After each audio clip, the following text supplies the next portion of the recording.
نحمده ونصلي على رسوله الكريم أما بعد رب اشرح لي صدري ويسر لي أمري واحلل عقدة من لساني يفقهوا قولي۔ دینی رہنمائی کی مجلس نمبر 279 میں سبھی سامعین کی خدمت میں السلام علیکم ورحمۃ اللہ وبرکاتہ عرض ہے۔ ایک صاحب نے آج سوال کیا ہے کہ ہم نے بعض لوگوں سے سنا ہے کہ گلاب کی خوشبو نبی اکرم صلی اللہ تعالی علیہ وسلم کے مبارک پسینے سے نکلی ہے، تو کیا یہ بات درست ہے؟ جواباً عرض ہے کہ بے شک نبی اکرم صلی اللہ تعالی علیہ وسلم کے بدن اقدس سے نکلنے والا پسینہ اتنا خوشبودار تھا کہ اس کے مقابلے میں مشک و عنبر اور گلاب اور دنیا کی ساری خوشبوئیں کوئی حیثیت نہیں رکھتی۔ اس میں تو کوئی شک شبہ نہیں ہے۔ صحابہ کرام رضی اللہ تعالی عنہم سے اس کا واضح ثبوت ملتا ہے۔ لیکن یہ بات کہ یہ جو گلاب ہے یہ پیغمبر علیہ السلام کے پسینے سے نکلا ہے، یہ بات کسی معتبر روایت سے ثابت نہیں ہے، اور جن روایتوں میں اس کا ذکر ہے محدثین کرام نے ان کو موضوع اور من گھڑت قرار دیا ہے، اس لیے ایسی باتیں ہرگز بیان نہ کی جائیں۔ سوال کر رہے ہیں کہ سیدنا حضرت آدم علی نبینا وعلیہ الصلاۃ والسلام کا نکاح کہاں ہوا تھا اور آپ کی مہر کیا تھی؟ اس کے بارے میں آپ کو کچھ علم ہو تو رہنمائی فرمائیں۔ جواباً عرض ہے کہ قرآن کریم سے صرف اتنی بات ثابت ہے کہ اللہ تبارک و تعالی نے حضرت حوا کو حضرت آدم علیہ السلام کی زوجہ بنایا تھا، بس اتنی بات پر یقین کرنا ضروری ہے۔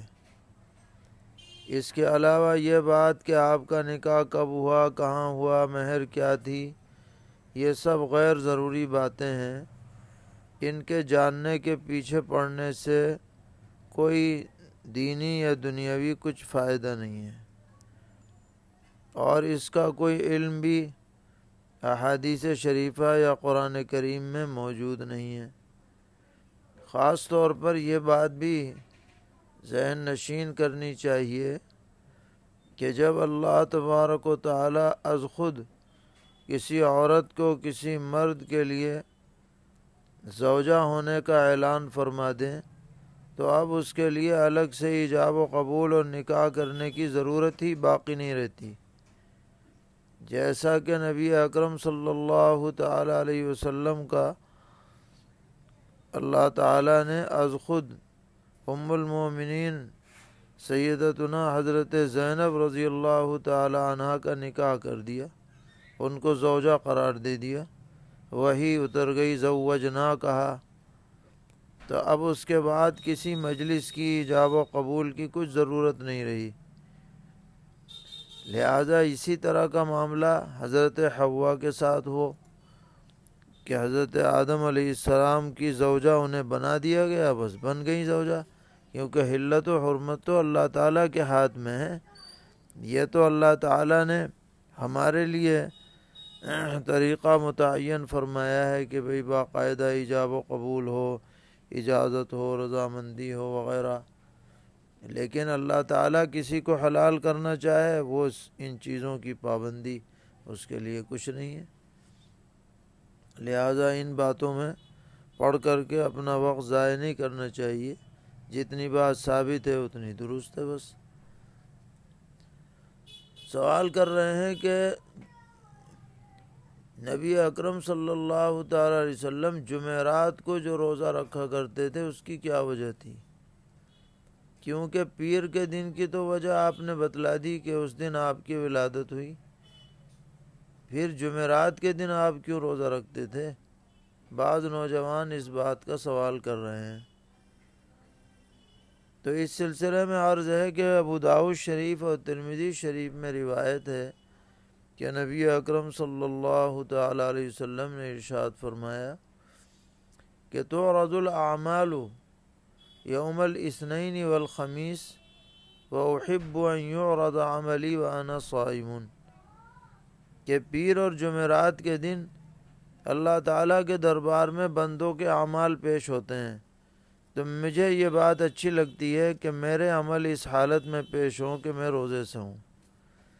تو اس سے وجہ معلوم ہو گئی، حقیقی وجہ دونوں دنوں کی، کہ پیر کے دن اور جمعرات کے دن اللہ تعالیٰ کے دربار میں اعمال پیش کیے جاتے ہیں۔ تو آپ چاہتے تھے کہ میں روزے سے رہوں ان دونوں دنوں میں۔ سوال کر رہے ہیں کہ آیت ہے استبرأ الذین اتبعوا من الذین اتبعوا ورأوا العذاب وتقطعت بهم الاسباب، یعنی وہ پیشوا جن کے پیچھے لوگ چلتے تھے وہ اس دن اپنے پیروکاروں سے مکمل لا تعلقی کا اعلان کر دیں گے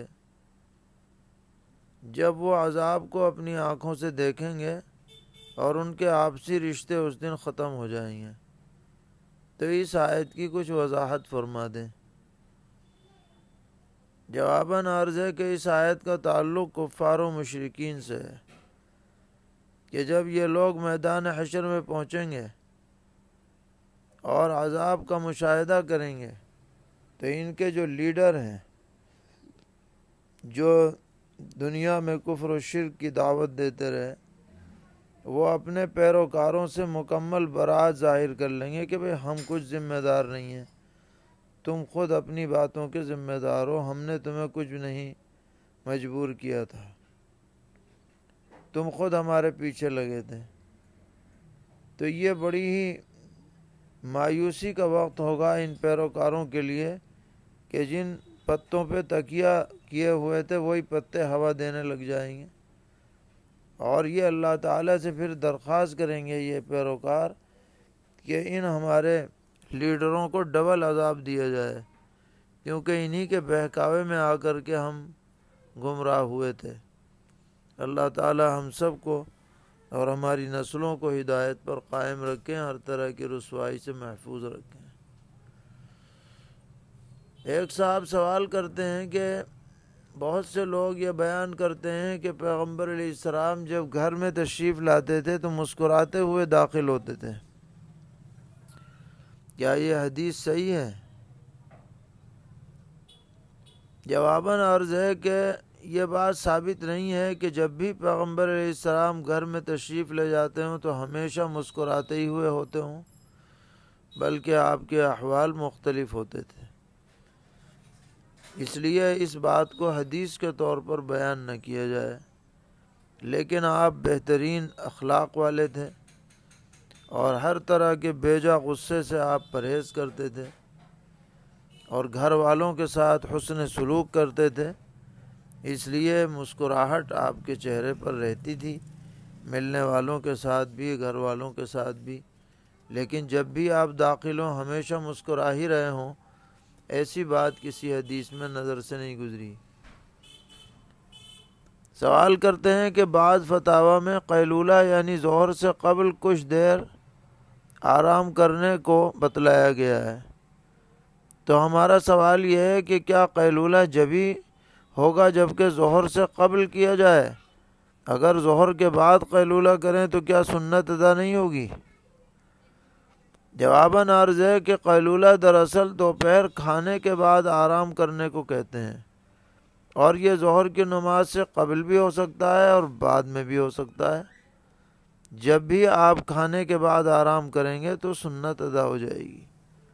البتہ صحابہ کرام رضی اللہ تعالی عنہم کا معمول جمعہ کے دن جمعہ کی نماز کے بعد کھانا کھانے کا تھا، اور دیگر ایام میں ظہر سے قبل کھانا کھانے کا رہا۔ تو یہ کہا جا سکتا ہے کہ جب ظہر سے پہلے کھانا کھاتے تھے تو آرام بھی اسی وقت کرتے ہوں گے، لیکن ایسی کوئی پابندی نہیں ہے۔ سوال کر رہے ہیں کہ آج کل کے حالات میں ٹرین وغیرہ میں تبلیغی جماعت کے ساتھیوں کا 2-3 ساتھیوں کا ایک ساتھ بیٹھ کر فضائل اعمال وغیرہ کی تعلیم کرنا کیسا ہے؟ جواباً عرض ہے کہ ٹرین وغیرہ میں مذہبی کتابوں کی بلند آواز سے تعلیم کرنے میں سننے والے برادران وطن کی طرف سے بحث و مباحثے کا خطرہ ہے، کیونکہ بہت سی باتیں ان کے لیے نامانوس ہو سکتی ہیں۔ اس لیے تعلیم کرنے کے بجائے سفر کے دوران سب ساتھی اپنی کتاب الگ الگ پڑھ لیں، یا اتنی آواز سے پڑھیں کہ دوسروں تک آواز نہ پہنچے۔ الغرض کوئی ایسی بات سفر کے دوران نہ کریں جس سے ساتھی مسافروں کو کچھ الجھن پیش آتی ہو، اس میں احتیاط رکھیں۔ سوال ہے کہ اگر ہم کسی کی غیبت کریں تو کیا اس سے بھی معافی مانگنی پڑے گی یا محض اللہ سے توبہ کرنا کافی ہے؟ جواباً عرض ہے کہ جس کی آپ نے غیبت کی ہے، اگر اس کو آپ کی غیبت کا علم ہو چکا ہے تو آپ کی توبہ اس وقت تک قبول نہیں ہوگی جب تک کہ آپ اس سے بھی معافی نہ مانگ لیں، لیکن اگر اس کو علم نہیں ہوا ہے تو محض اللہ سے توبہ سے انشاءاللہ آپ کی معافی ہو جائے گی۔ سوال کرتے ہیں کہ ایک آدمی کے ذمے قضا نمازیں کئی سالوں کی ہیں لیکن کتنی ہیں یہ یاد نہیں۔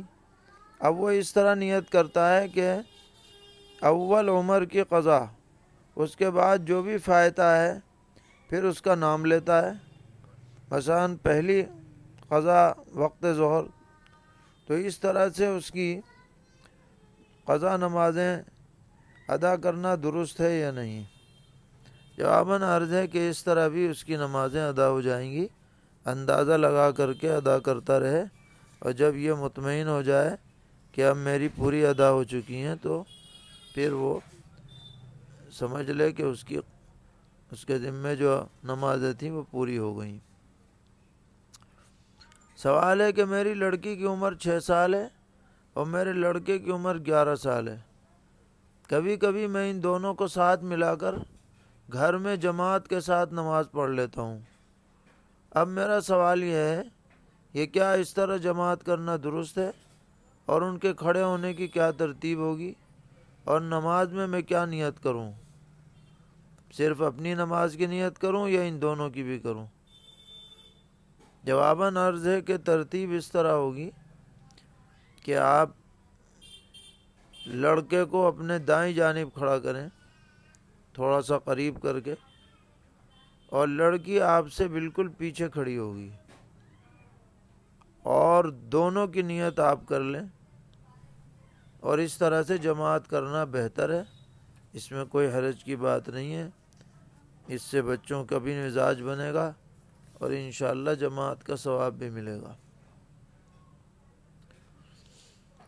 سوال کرتے ہیں کہ میں دیوبند سے علی گڑھ میں رہنے کے لیے 15 دن کی نیت سے گیا، لیکن 7 دن رہنے کے بعد میرا ارادہ بدل گیا کہ مجھے اب 10ویں دن واپس دیوبند جانا ہے، تو اس درمیان میں جو 3 دن کی نمازیں پڑھنی ہیں وہ قصر پڑھیں گے یا مکمل؟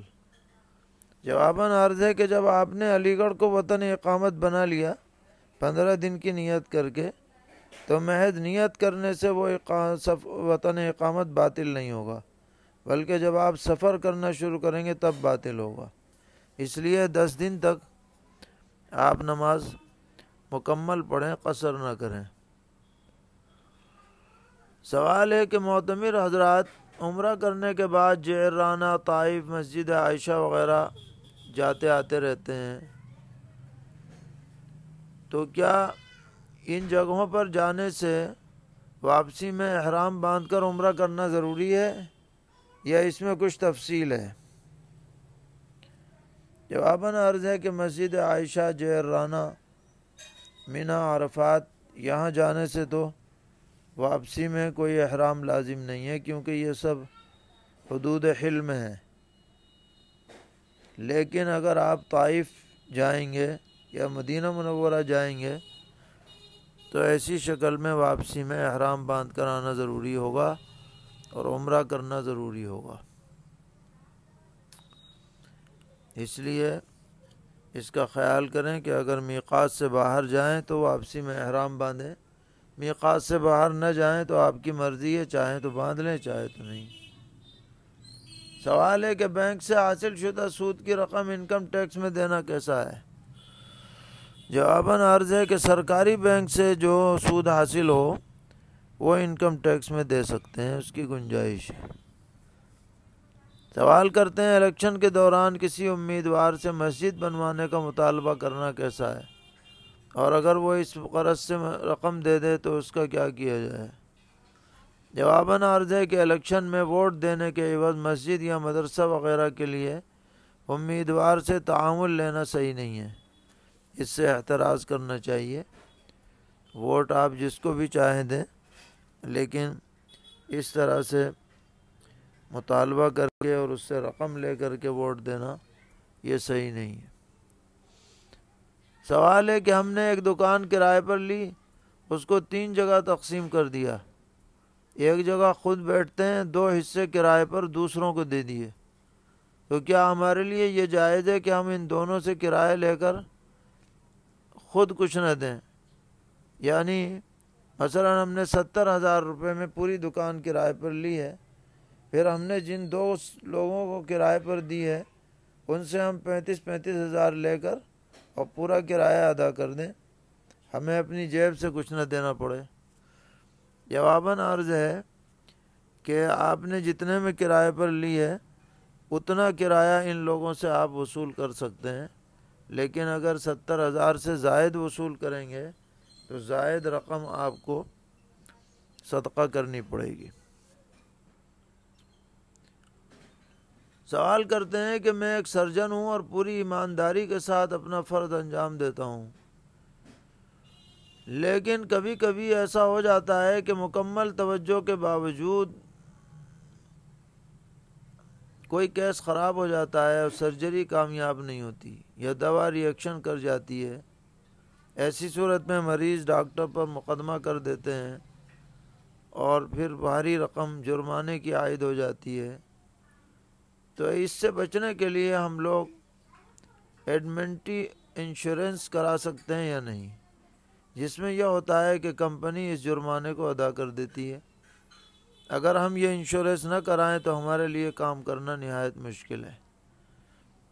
جواباً عرض ہے کہ ہندوستان جیسے ملک میں ضرورتاً نقصان کی تلافی کے لیے ڈاکٹر حضرات کے لیے مذکورہ انشورنس کرانے کی گنجائش ہے، تاکہ وہ اطمینان کے ساتھ قوم اور معاشرے کی خدمت کر سکیں، اور بہرحال پوری دیانتداری کے ساتھ اپنا فرض ادا کرنا چاہیے تاکہ اس کی نوبت ہی نہ آئے۔ اللہ تعالی ہم سب کو دین پر استقامت عطا فرمائے، ہر طرح کے شرور سے محفوظ رکھیں۔ وصلی اللہ تعالی علی خیر خلقہ محمد وآلہ وصحبہ اجمعین برحمتک یا ارحم الراحمین۔